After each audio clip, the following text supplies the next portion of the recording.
Alright guys, what's going on? Welcome to your very first HTML tutorial. So this web page is going, or no, this web page, what am I even talking about? This video series is going to be a little bit different in that we're not going to just jump straight into the very first tutorial. We're actually just going to do a little bit of how HTML actually works. So we're not actually going to write any HTML here. We're just going to show you very loosely why HTML exists and why it's important for the web page. So the first thing you're going to need to do for a start anyway is download Notepad++. It's going to be our text editor for this. So just go notepad++.org, download it and install it. It's an amazing text editor. It's really cool. It's really good for opening up code and source files because the syntax highlights and it does some amazing little tricks. So we've got that installed. Now the first thing I'm going to show you is how the browser actually displays internet pages, because this is very important to actually learning how to write HTML. Because if I could just tell you, oh, do this, I want you to understand how the browser, finds a web page. Now this is going to be a very glossing overview. I'm not going to go into hideous technical detail much. Anyway, so we're going to go on to Chrome. And we're going to go to a website. We're going to go to Twisted Equations, my own website. So it's under construction.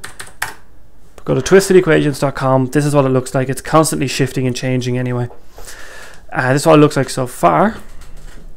So here's my website. So what I'm going to do now is I'm going to just explain to you in words how the actual browser found that web page. So the first thing it did is I typed in twistedequations.com and hit enter.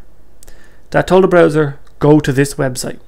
So what actually happened is the browser first read twistedequations.com and went, okay, where is this website located? It goes to its DNS, okay, which is the domain name service. Now I use Google DNS, but there's lots of them. And it goes off, and the DNS is defined by your router or internet connector or your ISP. And it goes off and finds out what IP address this website is for. And then when you say that to the browser goes off and it goes, okay, this is my IP address. Let's say it's 95.48.32.168.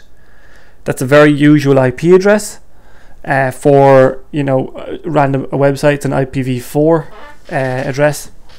So the browser goes off and does that. This is where we're getting into the actual HTML code. So if we look here on a network and refresh, I pressed F12 to bring this up, by the way, we can see a bunch of things here. So what happened was the website first went to twistedequations.com, the browser went. Now, once it's found out where the website is, it executes what's called a HTML method. It executes, or not HTML, a HTTP protocol method. So what's actually happened here is it says to the server, get HTTP version 1.01, this page, or twistedequations.com. Give me that page. That's what the browser tells the server, and the server goes 200, okay, text HTML, and then returns the web page. So the browser and the server talk to each other a little bit first.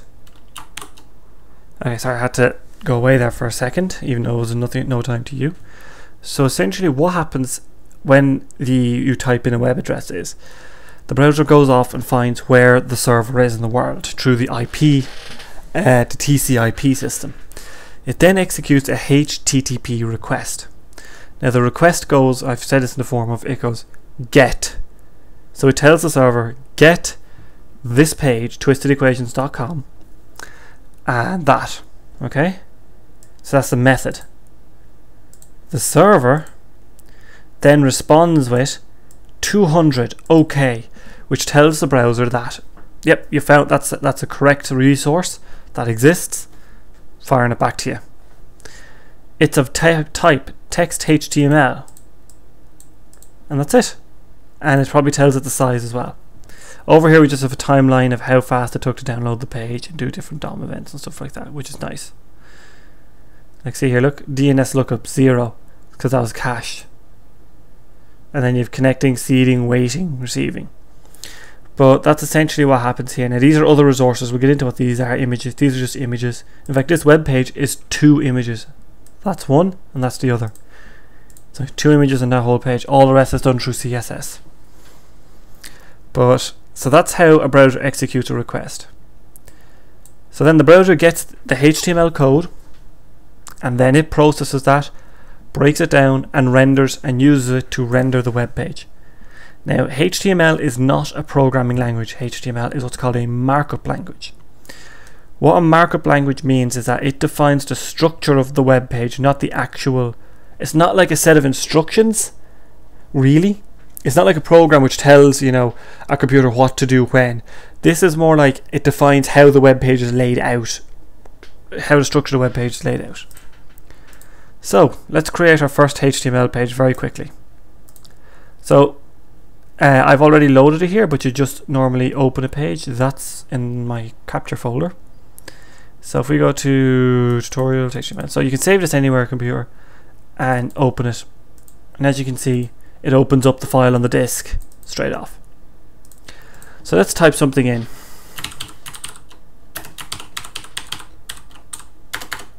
HTML tutorial. Save. Hey, HTML tutorial comes up.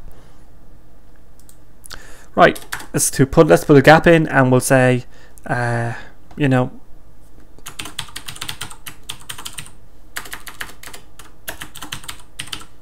twisted equations.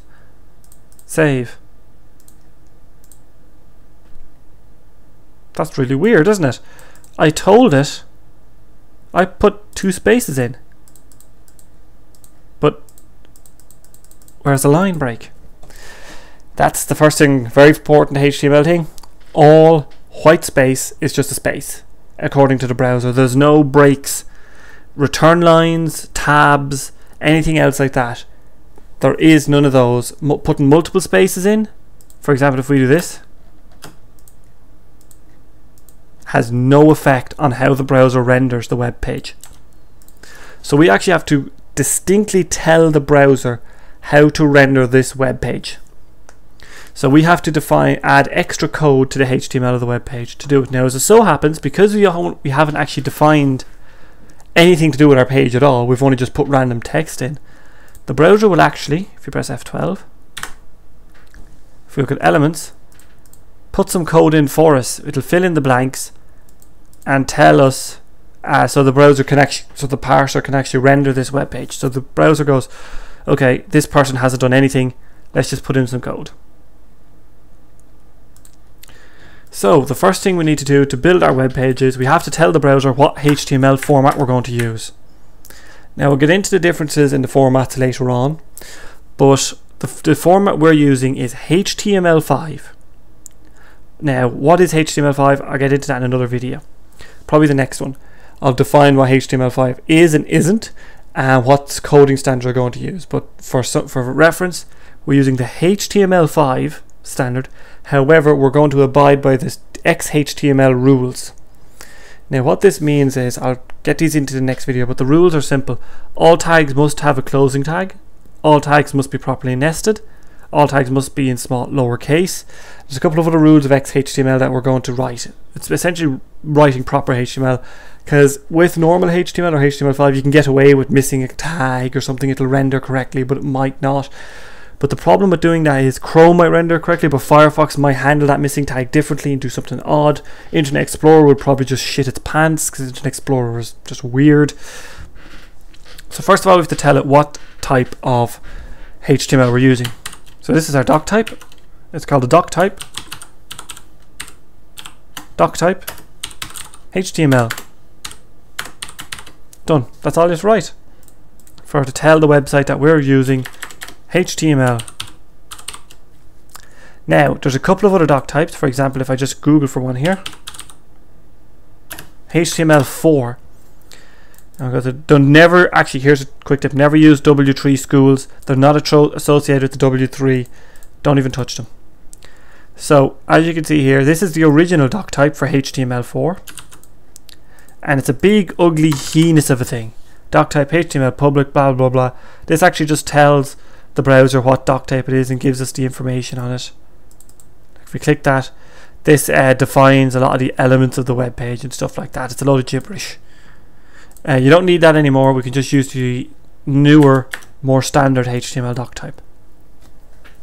So all HTML pages are made up of two major components, the head and the body. So let's define those now. So we need to create a tag for head,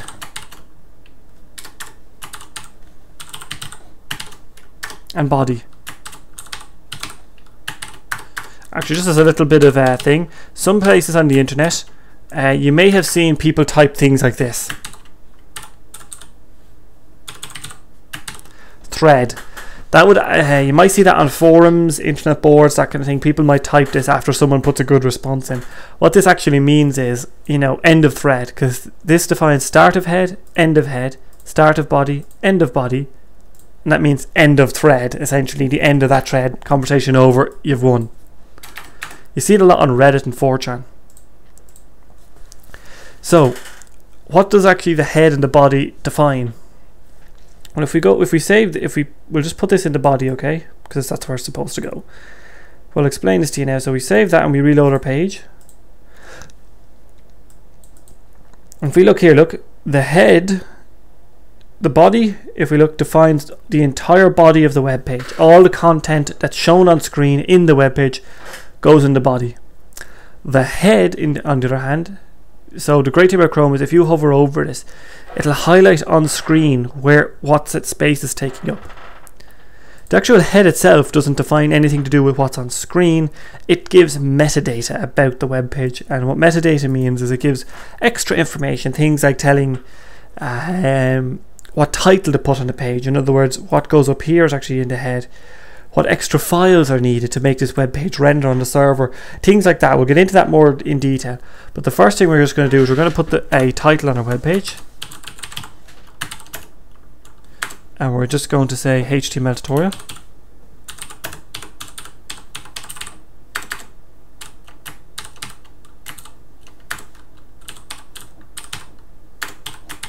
And there we go. So if we refresh this, you can see it says HTML tutorial up here now, because that's defined, that's telling the browser this page is called HTML tutorial, and it renders it. So that's that. So the body tag. So let's think of what we want to do here, right? First thing we're going to do is we're going to say HTML tutorial, and then we're going to have a new line, say by twisted equations, and then down here we'll have new paragraph, line 1. I'm just doing this here to show you, and then we'll just return line 2. Okay, so that now, as we know, that won't render correctly. It'll just all be gibberish. It'll just all run together and look horrible. So how do we actually get these to render correctly?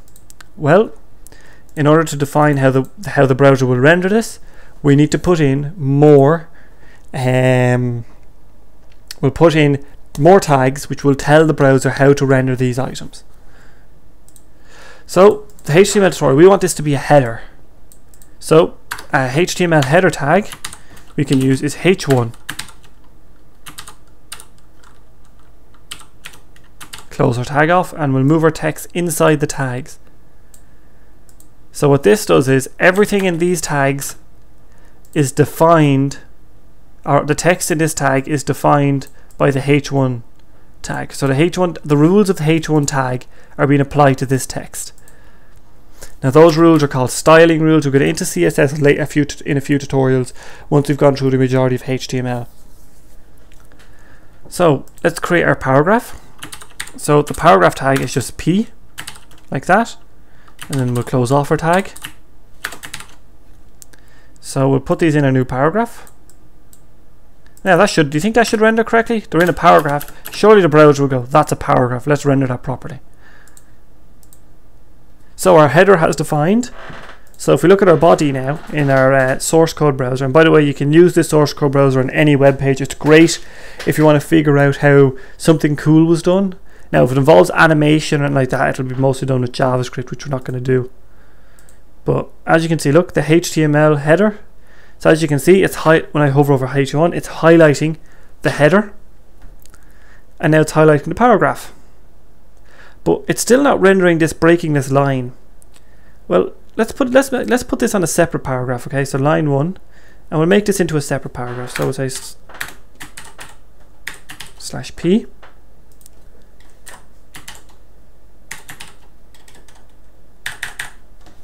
So let's do that. Let's put them on a different paragraph. Now you'll notice I'm indenting my my markup. That's because I like, you know, I like the way it looks like that. It makes it easier to read. Okay, we wanted to break the line, but instead it's now rendering 2 paragraphs like so. That's not very nice. So let's try and fix this. So clearly paragraph tags aren't going to work. It's all the one paragraph. What we need is something to tell the browser, break the text here, break the text line. Just so happens there's a tag for that. That's going to be my catchphrase. There's a tag for that. And the tag is this. Now, so a couple of things I want to mention here. This tag is perfectly valid as well, just BR on its own. That's the old HTML tag. It's still valid and still in the HTML spec. If you're wondering why I'm doing this, is those XHTML rules, that's one of them. By defining this tag, it's just out of habit I do it. It's a good idea to code like this, or not to mark up like this. So anyway, if we refresh it, as we can see now, look, it's still one paragraph, but the BR tag is breaking the line beautifully. Very nice. So that's our first little web page. How to actually format our text a little bit, and how to actually build a small web page, and how the browser actually goes about getting a web page. So the next tutorial, what we're going to do is we're going to define a web page look, and then we're going to go step by step to actually building that web page. We're going to define all the HTML, then we're going to start structuring all the CSS, and then we're going to, you know, maybe put in an animation with something. We might try and do something, but that's going to be our major thing from now on. So in the next tutorial, I'll have a little thing set up. All the code for this tutorial will be put on my GitHub, which is a link in the description, twistedequations.com, or github.com/twistedequations. You'll find links to everything. I'll have HTML tutorials. I'm not going to put this tutorial up because it's very basic, but our actual web page, the finished web page, I'll put up and update it each week so you can see how we're building the web page itself. So anyway guys, I hope you enjoyed this tutorial. It's been 17 minutes. It's a bit of a long tutorial, but I hope you enjoyed it, and hopefully in the future we'll get to doing some really interesting stuff with HTML and CSS.